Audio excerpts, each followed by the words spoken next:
De reina adorada a víctima de la Revolución Francesa, la vida de María Antonieta fue un torbellino. ¿Qué secretos ocultos llevaron a su trágica ejecución? Suscríbete y activa la campana para no perderte nada. Imagina la vida en la corte de Viena, tú, pequeña María Antonieta. Un mundo de lujo, de bailes y de vestidos suntuosos, pero también de rígidas reglas y protocolos que debías seguir al pie de la letra. Creciste rodeada de tu familia, tus hermanos y hermanas, jugando en los jardines imperiales, pero siempre bajo la atenta mirada de las damas de compañía y los preceptores reales.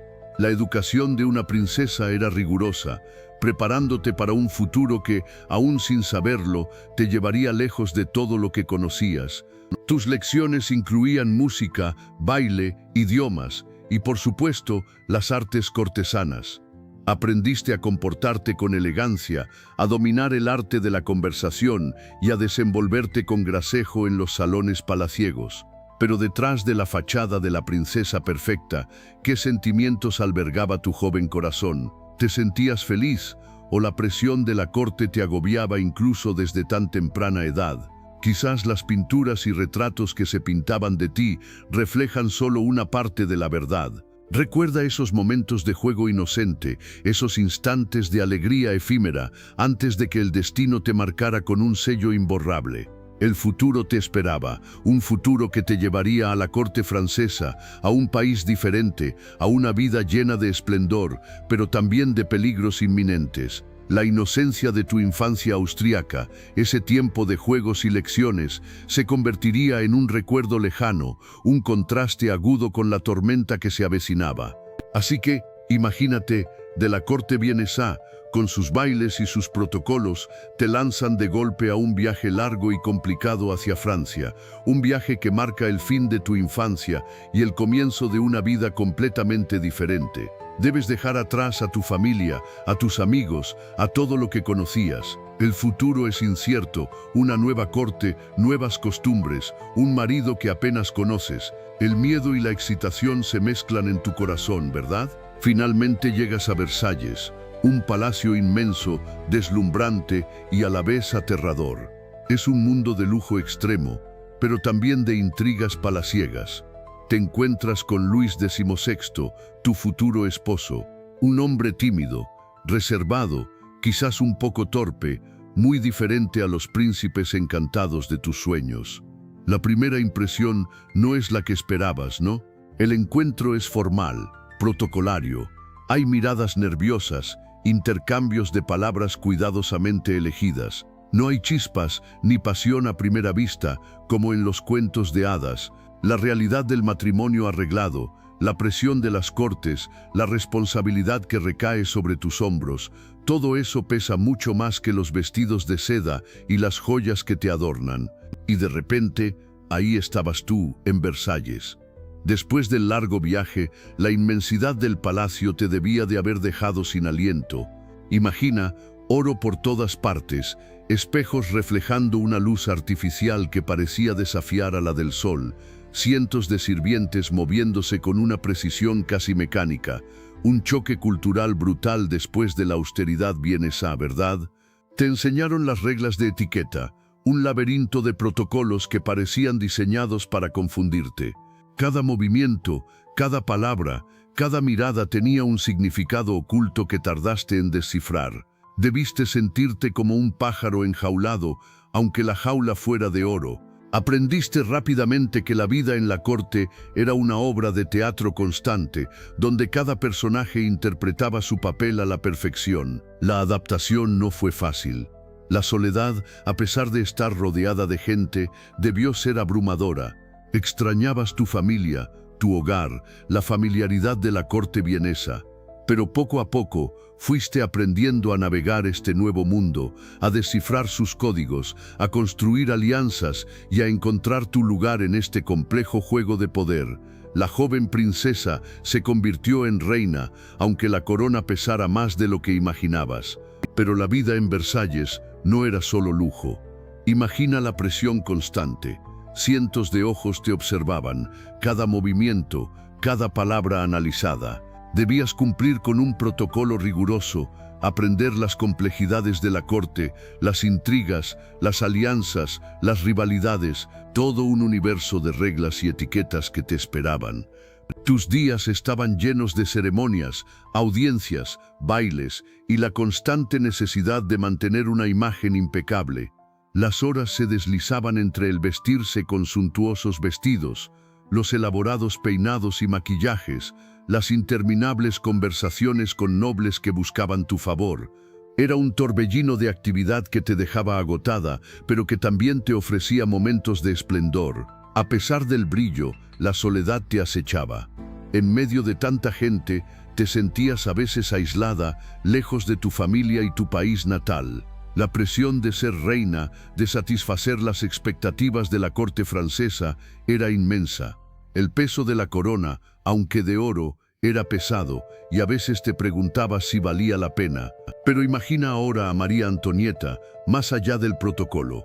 Tú la ves joven, con su cabello rubio y rizado, cuidadosamente peinado y adornado, sus vestidos, una explosión de seda, encaje y satén, los colores vibrantes, los detalles exquisitos, una verdadera declaración de estilo que definía la moda de la época. Cada prenda, un mensaje silencioso de poder y sofisticación. Recuerda que su influencia se extendía más allá de Versalles. Las damas de la corte imitaban fervientemente su estilo, adoptando sus peinados, sus joyas, la forma en que llevaba sus guantes. Los modistos se volvían locos creando diseños inspirados en la reina, y la moda francesa, gracias a ella, se consolidaba como la más prestigiosa de Europa. Fue una verdadera ícono de estilo.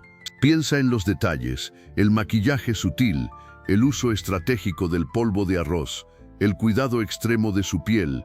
Era una imagen cuidadosamente construida, un retrato de elegancia y refinamiento.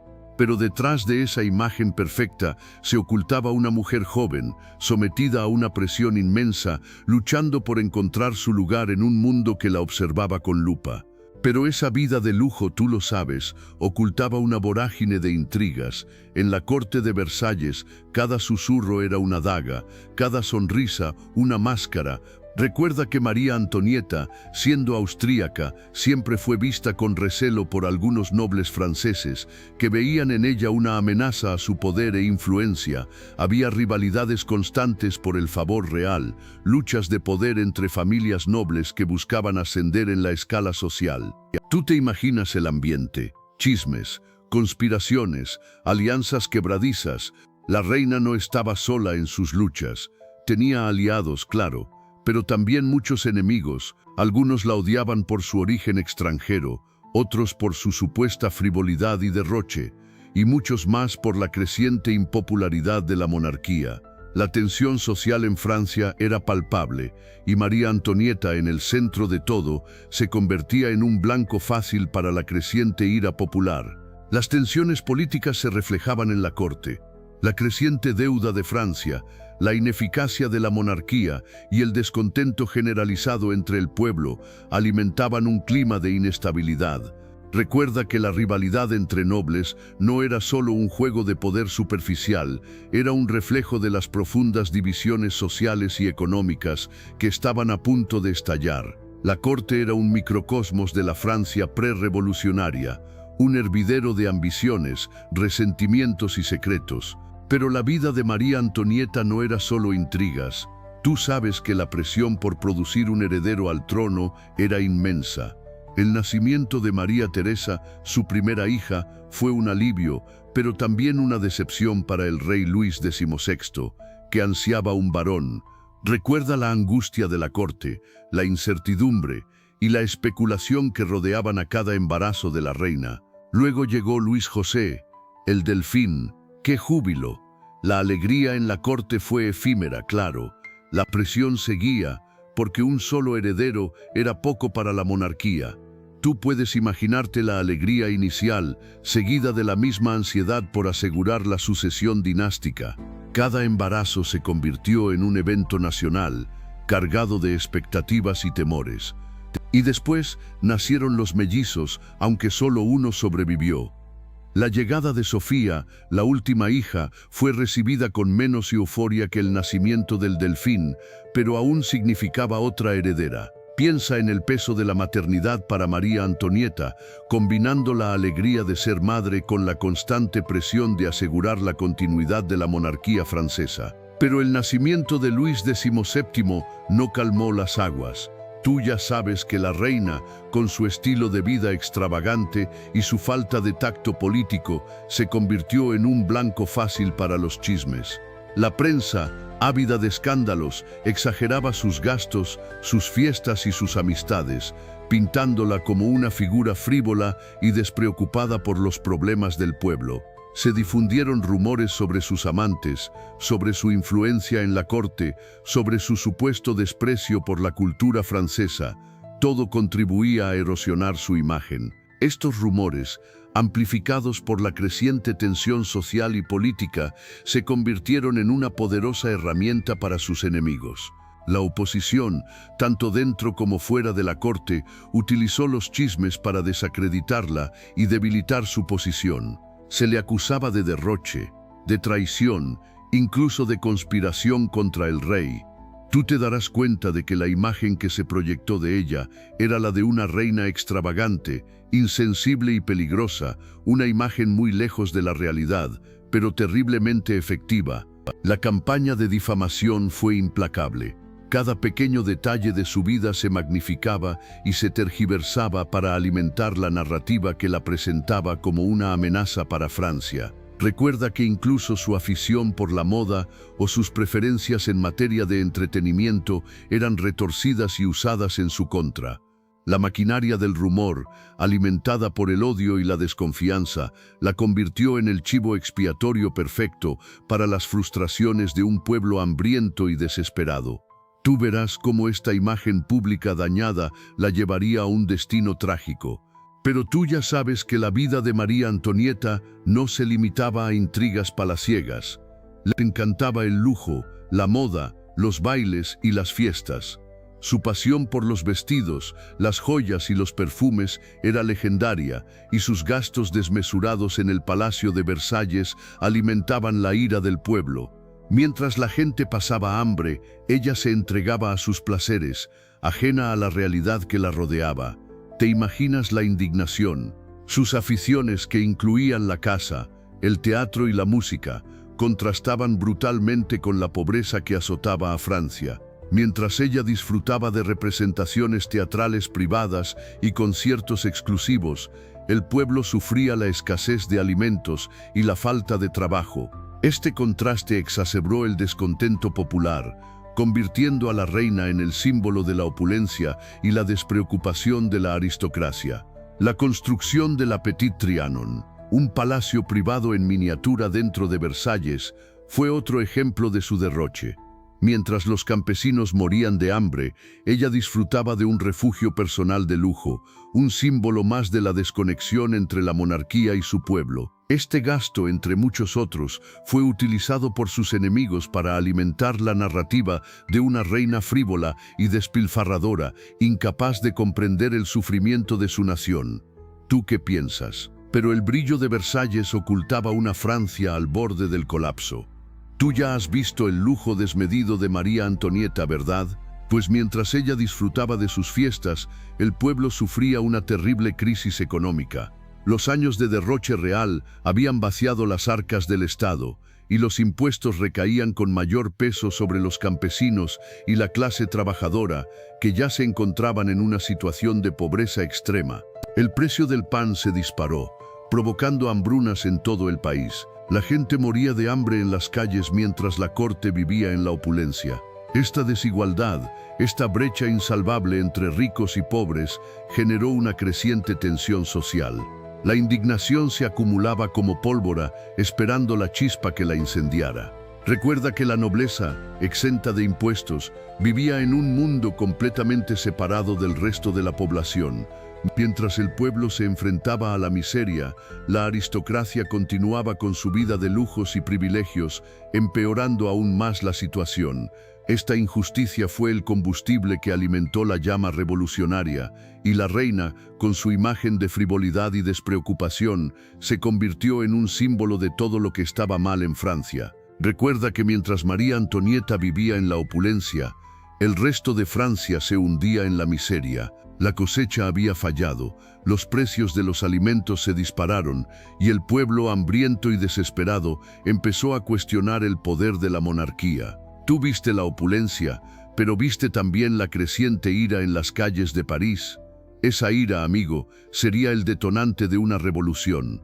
El 14 de julio de 1789, la gente harta de la desigualdad y la opresión, tomó la Bastilla, una prisión símbolo del poder real. Este acto aparentemente pequeño fue un terremoto político. Imagínate, tú, la fuerza de ese pueblo, decidido a romper las cadenas de la opresión. Fue el inicio de la lucha por la libertad y la igualdad. La toma de la Bastilla marcó un punto de inflexión.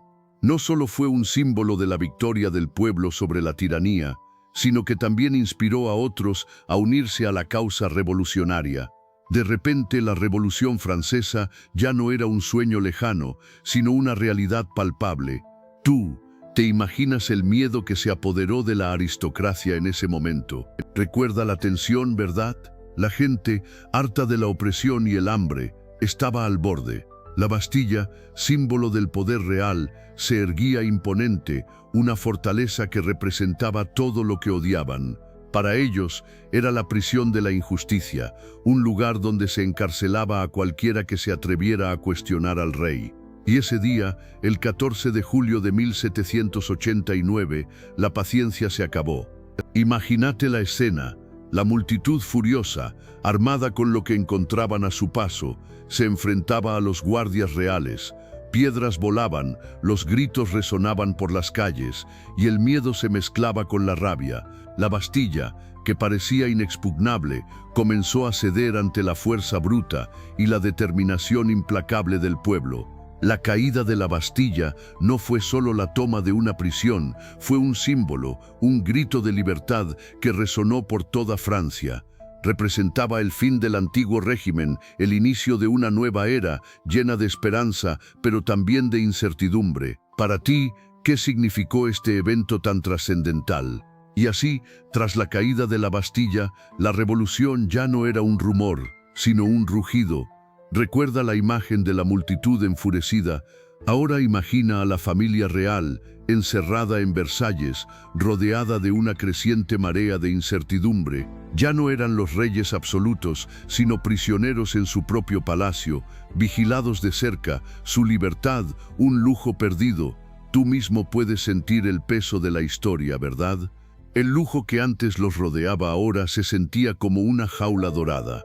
Cada paso, cada palabra, cada mirada estaba siendo observada. La opulencia de Versalles se convirtió en un escenario de su cautiverio. Piensa en el contraste, la opulencia del palacio contra la creciente ira del pueblo. ¿Te imaginas la tensión en el aire, el silencio roto solo por el susurro de los rumores y el crujir de los pasos de las guardias? Sus vidas, antes marcadas por el lujo y el poder, ahora estaban reducidas a una existencia limitada por las paredes del palacio. Cada día era una lucha contra la incertidumbre, contra el miedo a lo desconocido. La familia real, antaño símbolo de poder absoluto, se encontraba ahora a merced de la revolución, su destino sellado por la decisión del pueblo. ¿Qué sentirías tú en su lugar? Recuerda la opresión, la incertidumbre. Entonces tú, como testigo silencioso de la historia, ves a la familia real trazar un plan desesperado, escapar de Versalles, una huida clandestina bajo la oscuridad de la noche, con la esperanza de alcanzar la frontera y la libertad. Un carruaje, disfrazado, llevando a una familia real que se juega su futuro en una apuesta arriesgada. La tensión es palpable, cada crujido del carruaje, cada susurro del viento se convierte en un latido de miedo y esperanza. El viaje es largo y agotador. Imagínate el cansancio, el miedo constante a ser descubiertos, cada parada, cada encuentro casual, un momento de pánico. piensa en la tensión en el ambiente, el silencio roto solo por el traqueteo del carruaje y el latido de sus corazones, la esperanza de una vida nueva, lejos del caos revolucionario, se mezcla con el temor a la captura y a las consecuencias de un fracaso. Pero la suerte, o mejor dicho, la revolución, les tenía preparada una amarga sorpresa. En Varennes, un pequeño pueblo en el camino hacia la libertad, son reconocidos. El plan, tan cuidadosamente elaborado, se desmorona, la ilusión se rompe, la huida fallida se convierte en una tragedia anunciada. La familia real es detenida, su sueño de escape se desvanece en el aire. La imagen de la familia real presa y derrotada es la estampa del fin de una era. El escape fracasó. Ahora te encuentras en medio del caos. La revolución, que antes era un murmullo a distancia, se ha convertido en un rugido ensordecedor. Ves cómo la gente, antes sumisa, se levanta con furia, exigiendo cambios radicales. La imagen del rey, antes venerada, ahora es un símbolo de opresión. La monarquía, que parecía indestructible, se tambalea, a punto de caer. La Asamblea Nacional Constituyente, impulsada por la creciente indignación popular, decide abolir la monarquía. Se acabó el antiguo régimen. Imagina la atmósfera. Tensión palpable, debates acalorados, la incertidumbre del futuro. La decisión, aunque esperada por muchos, es un golpe de efecto que cambia para siempre el curso de la historia de Francia. Y luego, el juicio. Luis XVI, el rey que una vez reinó con absoluto poder, se encuentra ahora en el banquillo de los acusados. Tú observas el proceso, la acusación, la defensa, se debate su culpabilidad, su destino. El juicio no es solo contra un hombre, sino contra un sistema entero, contra siglos de opresión. El juicio comenzó y te encontrabas ahí observando. La acusación era implacable: conspiración contra la revolución, derroche desmedido, inmoralidad. Se te mostraban cartas, se te relataban historias, todo apuntaba a una reina decadente, ajena al sufrimiento del pueblo. Pero, ¿era todo eso verdad?, te preguntabas mientras veías a María Antonieta, pálida pero firme, enfrentando la tormenta. Su defensa, aunque valiente, parecía débil ante la fuerza de las acusaciones. Hablaban de intrigas cortesanas, de cartas malinterpretadas, de una reina manipulada. Pero el fervor revolucionario era imparable. Cada palabra de la defensa se perdía en el clamor de la multitud que pedía justicia o venganza. Tú veías cómo la balanza se inclinaba inexorablemente. La acusación de incesto, la más terrible, resonaba en el aire. Una acusación sin pruebas sólidas, pero que calaba hondo en el imaginario colectivo, alimentada por el odio y la desinformación. Para ti era una acusación monstruosa que mancillaba la imagen de la reina, independientemente de su culpabilidad real. ¿Podría alguien, en medio de semejante locura, ser escuchado con justicia? Y entonces llegó el veredicto. Te lo imaginas, ¿verdad? El silencio sepulcral de la sala, roto solo por el golpe seco del martillo sobre la mesa. Culpable. La palabra resonó, fría y definitiva, condenándote a muerte. Tu corazón se hundió. Todo lo que alguna vez fuiste, reina de Francia, se desvaneció en ese instante. La revolución, implacable, había hablado. La sentencia de muerte fría y precisa te fue leída. No había apelación, no había misericordia. La guillotina te esperaba. Un escalofrío recorrió tu cuerpo. No era solo el miedo a la muerte física, sino el horror de la ignominia, de la caída desde la cúspide del poder al más absoluto desprecio. Te sentías abandonada, sola, frente a la furia ciega de la multitud. Te llevaron a una celda fría y húmeda. La realidad de tu situación se abatió sobre ti con todo su peso. Ya no había lujos, ni sirvientas, ni el esplendor de Versalles, solo la dura piedra de la prisión y la certeza ineludible de tu destino. La guillotina, símbolo brutal de la revolución, se alzaba como una amenaza omnipresente en tu mente. El fin se acercaba. Imagínate tú, en esa celda fría y húmeda, el sonido de los pasos lejanos, el susurro de la multitud afuera, una constante amenaza. Las horas se arrastran, eternas, mientras te despides de tus recuerdos, de tu vida pasada. La reina, la mujer, la madre, todo se desvanece, se disuelve en la inminencia de lo inevitable. ¿Qué piensas? ¿Qué sientes? Arrepentimiento, resignación, la incertidumbre te envuelve, un manto pesado que te aplasta. Tus pensamientos se agolpan, un torbellino de imágenes. Versalles, la opulencia, el lujo, contrastan brutalmente con la cruda realidad de tu presente. Recuerdas las risas, los bailes, el poder. Ahora solo queda el silencio, la soledad, la espera. Un sacerdote te ofrece consuelo, pero la fe, ¿dónde está? La incertidumbre te carcome, un vacío que ninguna palabra puede llenar. El tiempo se escurre como arena entre tus dedos. Piensas en tu hijo, en tu familia, el dolor te oprime el pecho, un peso insoportable. ¿Qué futuro les espera? La angustia te invade, un mar de desesperación que amenaza con tragarte por completo. Pero en medio de ese torbellino de emociones, hay una chispa de dignidad, un último destello de fuerza que te permite enfrentar lo que se avecina. Un suspiro, profundo y resignado, escapa de tus labios. El final está cerca. Y entonces te encuentras ahí, en la Plaza de la Revolución. La multitud ruge, una ola de odio y venganza que te envuelve. Ves la guillotina, imponente, una máquina de muerte fría y eficiente. El frío te cala hasta los huesos, a pesar del sol de ese día. Sientes el peso del miedo, pero también una extraña calma, una aceptación resignada de tu destino. Te atan las manos, te sujetan con firmeza. El silencio se apodera de ti por un instante, solo roto por el murmullo incesante de la multitud. Los verdugos se mueven con una precisión mecánica, sin una pizca de emoción. Es una danza macabra, fría y despiadada, que te lleva al borde del abismo. La multitud grita, un coro ensordecedor de odio y júbilo. Un último suspiro, un instante de oscuridad, y luego el silencio. El fin.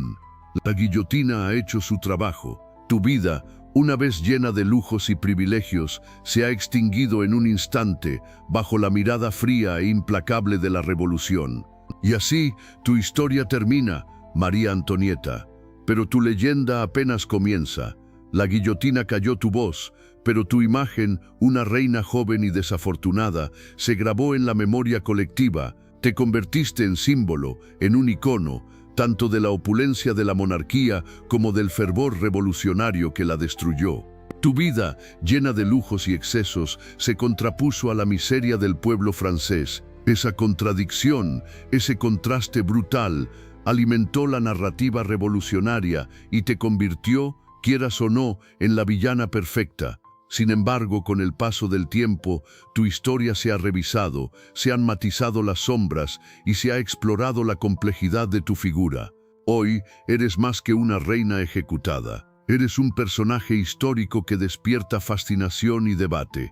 Tu historia se cuenta y se reinterpreta constantemente en libros, películas, obras de teatro. Tu legado permanece, un testimonio de una época convulsa y de la fragilidad del poder. Y hasta aquí la trágica historia de María Antonieta. Si te gustó, dale a like y suscríbete para más. ¿Qué piensas tú sobre su destino? Déjalo en los comentarios.